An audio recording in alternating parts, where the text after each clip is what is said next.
اچھا، پھر پیغمبر اسلام نے حلال و حرام سے متعلق بھی خطبہ غدیر کے اندر بہت کچھ گفتگو فرمائی ہے اور احساس دلایا ہے کہ اس میں کوئی رد و بدل نہ کریں اور خدا اور اس کی حجتوں نے جو کچھ بیان کر دیا بس حکم خدا کو وہیں تک رکھیں، اس کے مطابق عمل کریں۔ اور پیغمبر اسلام نے غدیر سے ریلیٹڈ جتنے بھی یہ گفتگو ہوئی ہیں اس میں امر بالمعروف اور نہی عن المنکر پہ خاص طور پر زور دیا ہے، اور پیغمبر نے جملہ ارشاد فرمایا کہ میں اس بات کو تکرار کے ساتھ کہتا ہوں، بار بار کہتا ہوں، تکرار کے ساتھ کہتا ہوں کہ امر بالمعروف اور نہی عن المنکر کو ترک نہ کرنا۔ کیونکہ بہت اہم ترین خطبہ غدیر کے اندر صرف یہ کہ قصیدہ خوانی والا صرف پہلو نہیں بلکہ اس کے اندر ذمہ داریاں بھی بتائی گئی۔ باقاعدہ خطبہ غدیر میں جو موضوعات اور کلمات کی جو تعداد ہے وہ بھی علماء نے پوری ریسرچ کے ساتھ لکھی ہے، کیلکولیٹ کی۔ خدائی صفات پر 110 جملے پیغمبر نے اس خطبے کے اندر ارشاد فرمائے ہیں۔ اس کے علاوہ ولایت امیر المومنین علیہ السلام پر 50 جملے ارشاد فرمائے ہیں، اور امام ولایت ائمہ علیہ السلام پر 10 جملے ارشاد فرمائے ہیں۔ اس کے علاوہ امام زمانہ کی حکومت کے متعلق 20 جملے ارشاد فرمائے ہیں۔ حلال و حرام کے متعلق بھی 20 جملے ارشاد فرمائے ہیں۔ کلمہ ائمہ یعنی ائمہ کا جو کلمہ ہے یہ تقریباً 10 جملے اس متعلق ارشاد فرمائے ہیں۔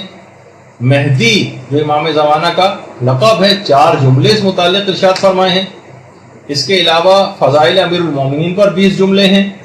اسی طرح سے 50 سے زائد آیات قرآنی جو شاہد اور تفسیر کے طور پر اور تشریح کے طور پر پیغمبر اسلام نے جو اس خطبے کے اندر وہ 50 سے زائد ایسی آیتیں ہیں جو پیش کی ہیں، اور خود غدیر خم کے اس پس منظر میں واقع غدیر کے تقریباً 10 آیات قرآنی تو 10 سے زائد آیات قرآنی تو نازل ہوئی۔ ایک آدھ آیت صرف سے صرف لوگ واقف ہیں، لیکن 10 سے زائد آیتیں کم سے کم غدیر خم کے پس منظر میں نازل ہوئی۔ اچھا، اب ایک سوال یہ ہے، تھوڑی سی بات اس متعلق بھی ہو جائے، بس تھوڑی سی دیر رہ گئی ہے، اور ظاہر ہے کہ آپ اتنے ایسے پروگرام دیکھ لیتی ہیں جو 2 گھنٹے کے ہوتے ہیں، تو اگر ہمارے آقا و مولا کے لیے کہ 2 گھنٹے کا اس طرح کا پروگرام مستقل آپ کو اٹینڈ کرنا پڑ جائے تو میرا خیال ہے اتنا پریشان نہیں ہونا ہے۔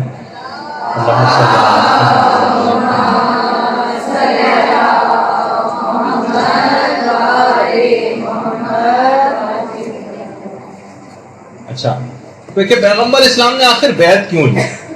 کیا ضرورت تھی الگ سے بیعت لینے کی؟ دیکھیے پیغمبر نے اس سے پہلے بھی تو کتنے سارے احکامات دیے، بس احکام آتے تھے، نص رسول ہوتی تھی، لوگ ویسے ہی مانتے تھے، لیکن پیغمبر جانتے تھے کہ اس بیعت کو آنے والے دنوں میں ثقیفہ کی بیعت کے مقابلے میں آ کر اس کو باطل کرنا، تاکہ جب لوگ بیعت توڑ کر کسی نئی بیعت کو اختیار کریں تو ان کا وہیں پر ابطال ہو جائے کہ یہ وہی شخص ہے جو کچھ ایام پہلے حکم خدا اور رسول پر امیر المومن کی بیعت کر چکا ہے اور اب یہ بیعت شکنی کرنے جا رہا ہے۔ دیکھیے دیگر بیعتیں بھی جو ہوئی ہیں وہ الگ نوعیت کی تھیں، اس میں فقط چند افراد تھے جو یہ آپس میں ایک دوسرے کا انتخاب کر رہے تھے یا اپنی بنائی ہوئی شورا کے ذریعے انتخاب ہو رہا تھا، لیکن اس بیعت میں اور دیگر بیعتوں کے اندر زمین و آسمان کا فرق ہے۔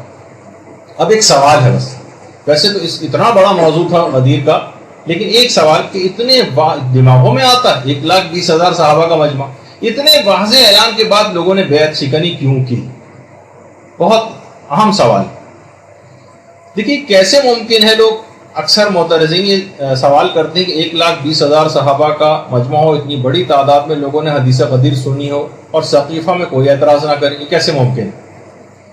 تو دیکھیے پہلی بات تو یہ ہے کہ لوگوں نے جو کچھ بھی عمل کیا وہ ایک الگ طرف ایک بات رہی، جس کا بھی جواب آ جائے گا، لیکن یہ بات ایک طے شدہ ایک کنفرم واقعہ ہے جس کا آج تک کبھی کسی نے کوئی انکار نہیں کیا۔ تمام تفاسیر میں، تمام علم کلام کی کتابوں میں، تمام ادبیات میں، تمام تاریخ میں، احادیث کے تمام شیعہ اور سنی ذخیروں میں اس واقعے کی تفصیلات سے تمام کتابیں بھری پڑی۔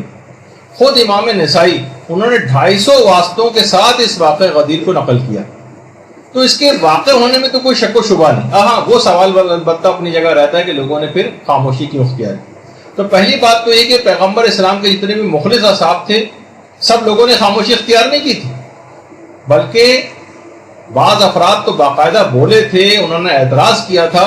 حضرت سلمان نے، حضرت مقداد نے، طلحہ نے اور زبیر نے بھی، اور باقاعدہ حضرت زبیر نے تو ثقیفہ کے سرداروں پر تلوار تک کھینچ لی تھی، یعنی ایسا نہیں تھا کہ سب لوگ مان گئے. اچھا بعض افراد جو نہیں مانے تھے, کچھ ایسی ان کے خیال میں کچھ مصلحتیں تھیں یا وہ خون خرابے سے گریز کرنا چاہتے تھے. کچھ لوگ اس وجہ سے بعد میں اس چکر میں نہیں پڑے اور اپنے آپ کو ایک لحاظ سے غیر جانبدار انہوں نے کر لیا. بعض افراد جو تھے وہ بعض دھمکیوں کی وجہ سے خوف زدہ تھے, اس وجہ سے خاموش ہو گئے. ہر آدمی دھمکی کو جو ہے وہ برداشت نہیں کر سکتا. کچھ افراد کو کچھ فائدے مستقبل میں ملنے والے تھے اور امیر المومنین کی شخصیت اور کردار سے واقف تھے کہ یہ تو کوئی سا بھی فائدہ ہمیں ملے گا نہیں, ان کی عدالت سے ہم واقف ہیں, ہمیں تو کچھ ملنے ملانے والا ہے نہیں ان کے بعد. تو جہاں کہیں ان کو زیادہ بہتر صورتحال نظر آ رہی تھی اس کی طرف جا رہے تھے. علماء فرماتے بعض اتنے سادہ لوح تھے کہ ان کو سمجھ میں نہیں آ رہا تھا کہ ہم کیا کریں. گاؤں دیہات والے اس زمانے میں عرب ہوتے تھے انتہائی سادہ لوگ. یعنی ابھی بھی آپ دیکھیں گاؤں دیہات میں جب الیکشن ہوتے ہیں تو ان کو یہ بھی نہیں پتا ہوتا, اس کا امیدوار کا نام بھی نہیں پتا ہوتا کس کو ووٹ دینے جا رہے ہیں. آج کل کے دور میں جو اتنا زمانہ ترقی کر چکا ہے, اور وہ کہتے ہیں کہ جناب اچھا وہ فلاں نشان کے اوپر اور اونٹ گاڑی پر اور فلاں پھل کے اوپر اور سیب پر اور میز پر اور قلم پر کسی پہ جا کر نشان دے کے وہاں اسٹیمپ لگا دیں. تو اسی طرح سے اس زمانے میں بھی اتنے سادہ لوح ہوتے تھے. اچھا بعض ایسے تھے کہ جو باقاعدہ انکاری تھے اور امیر المومنین سے باقاعدہ کینہ اور دشمنی رکھتے تھے. کتنے ہی کافر اور مشرک رشتہ داروں کو ان کے مختلف جنگوں میں امیر المومنین قتل کر چکے تھے. عربوں کا کینہ تو بہت مشہور ہے نا, تو یہ والی بہت تھی ان کے اندر دشمنی, اس وجہ سے بھی انکار کیا. بعض اتنے زیادہ نادان اور جاہل تھے, حیرانگی ہوگی آپ کو سن کر, لیکن علماء نے لکھا ہے حوالوں کے ساتھ کہ وہ سمجھتے تھے کہ حضرت ابو بکر یا حضرت علی جن کی ہم بیعت کر رہے ہیں یہ علی ہیں. اور باقاعدہ ابو جعفر الاسقافی جن کی کتاب المعیار والموازنہ, اس کے اندر انہوں نے باقاعدہ اس بات کو لکھا ہے کہ اس زمانے کے لوگوں کی جہل و نادانی کا ثبوت, اس سے آپ اندازہ لگائیے کہ وہ اس طرح سے نصاب کو پہچانتے تھے اور یہ نام لے کر مخاطب کرتے تھے, علی ابن خطاب, عمر ابن ابی قحافہ, عثمان ابن ابی طالب اور ابو بکر ابن عفان. ان سب کے نام اور بلدیتیں بدل کے, ان کو یہ نہیں پتا تھا کہ ہم کس سے مخاطب. تو اس زمانے کی ایک یہ بھی وجہ تھی کہ ایسے افراد, اور باقاعدہ بیعت لینے کے لیے بعد میں عربوں کے گروہ کو خطیر رقم جو ہے وہ دے کے بھیجا گیا تھا, جو کہ لالچ میں بہت سارے افراد نئی بیعت کو قبول کر لیں, اور کہا تھا کہ جو پیسے سے قبول کر لے وہ پیسہ لے, اور جو پیسے کو قبول نہ کرے تو پھر جو ہے اس کے لیے ڈنڈے کو تیار رکھیں, اس کی مار وغیرہ لگائیں. شیخ مفید نے کتاب جمل میں اور شرح اصول کافی میں محمد صالح مازندرانی نے باقاعدہ اس بات کو بیان کیا. اور کچھ لوگ اسلام میں ظاہر ہے کہ مفادات کی پاسداری کے لیے بھی داخل ہوئے تھے, سازشوں کے تحت مال غنیمت کے لالچ میں. بہت سے آپ کو پڑھتی ہیں آپ کتابوں میں کہ پورے قبیلے مسلمان ہو جاتے تھے. تو حیرانگی ہوتی ہے کہ پورا قبیلہ کیسے مسلمان, بھائی کچھ لوگ متاثر ہو کہ بہت سے لوگ متاثر نہیں, پورا قبیلہ کیسے؟ تو پورے قبیلے میں مسلمان ہو جاتے تھے لیکن دل سے قائل نہیں ہوتے تھے, کیونکہ قبیلے کو چھوڑنے کے معنی یہ ہوتے تھے کہ جیسے کوئی بھیڑ جو ہے وہ بھیڑیوں کے غلے میں اس کو چھوڑ دیا جائے. یعنی اگر کوئی شخص قبیلے سے ہٹ جائے اگر, تو اس کو اکیلا پا کر لوگ اس کے مال و اسباب لوٹتے تھے اور اسے قتل کر دیتے. قبیلے کے ساتھ ساتھ رہنا ضروری ہوا. پورے نے زیادہ تر لوگوں نے یا سردار نے قبول کر لیا تو پورے کا پورا قبیلہ بھی مسلمان ہو گیا, لیکن دل سے مسلمان نہیں تھے. تو اس طرح کے بھی بہت سارے افراد ایسے تھے کہ جو اس طرح کے تھے کہ جو کہ بعد میں انکاری ہو گئے, اور بعض عہدوں کے لالچ میں تھے. کچھ تو آپ کو پتا ہے کہ فتح مکہ کے بعد اسلام کے کتنے وہ افراد کی جنہوں نے اسلام کے خلاف تلوار چلائی تھی, اچانک سے وہ مسلمان ہو گئے, ابو سفیان وغیرہ کی طرح سے, اور کتنے اس قسم کے افراد بھی موجود تھے. تو بہرحال اسلامی معاشرے کی بہت بڑی مصیبت جسے کہا جائے, مشکل, ایک نفاق اور منافقین کی صورت میں وہ اس وقت اس زمانے میں موجود تھی. اور علماء نے جو باقاعدہ جنہوں نے قرآن پر کام کیا, انہوں نے ایک بات کو لکھا ہے کہ اگر قرآنی آیات کی ہم ترتیب کا جائزہ لیں تو منافقین کے بارے میں اکثر آیات پیغمبر اسلام کے حیات ظاہری کے آخری زمانے کی, آخری زمانے میں ساری منافقین کے متعلق آیات ہیں.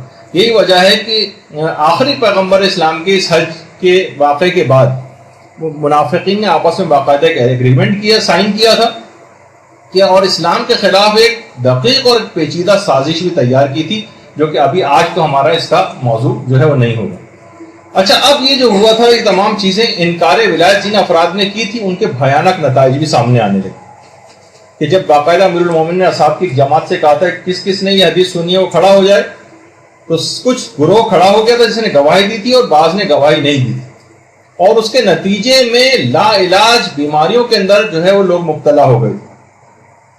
ایک دفعہ کسی عالم سے کسی نے پوچھا تھا، کچھ لوگوں نے اس کو فیس بک وغیرہ پہ 7ویں امام کے نام سے منسوب کر کے بھی ڈالا ہوا ہے، لیکن وہ پتہ نہیں کہ 7ویں امام نے کہا بھی تھا یا نہیں، کہ پیغمبر اسلام نے کیوں کہا تھا کہ کلنا محمد، سب ائمہ کے لیے 14 کے 14 کے لیے یہ بات کیوں نہیں کہہ دی تھی کہ سب کے سب علی؟ تو ان عالم نے یہ بات کہی کہ لوگوں سے غدیر کا ایک علی تو برداشت نہیں ہو تو 14 علی کس طرح سے برداشت ہو جاتی۔ تو بہرحال لوگوں نے اس طرح سے بعد میں باقاعدہ انکار کیا کہ انس ابن مالک جو ایک صحابی تھے، باقاعدہ وہ خود اپنا منہ کو چھپا کے پھرتے تھے، ایسے بیماری چہرے کے اوپر ہو گئی تھی کہ ہر وقت چہرے کے اوپر کپڑا ڈال کے رکھتے تھے۔ ابن قتیبہ نے المعارف کے اندر اور ابن ابی الحدید نے شرح نہج البلاغہ کے اندر ان کا تذکرہ کیا۔ اس کے علاوہ ایک اور برا بن عازب، یہ بھی اپنے اندھے ہو گئے تھے کیونکہ انہوں نے گواہی نہیں دی تھی، اور ارجح المطالب کے اندر باقاعدہ یہ بات ہے کہ اپنے چہرے کو چھپا کر پھرتے تھے۔ زید ابن ارقم کے متعلق بھی کہ وہ بھی اسی وجہ سے نابینا ہو گئے تھے، اور جریر ابن عبداللہ بجلی یہ بھی گواہی کو چھپانے کے نتیجے میں باقاعدہ اتنے زیادہ اس طرف گئے کہ انہوں نے معاذ اللہ اس کے بعد جو ہے امیر المومنین پر لعنت بھی کی اور جاہلیت اور کافر ہو گئے، یعنی یہاں تک اس بات کا تذکرہ آیا۔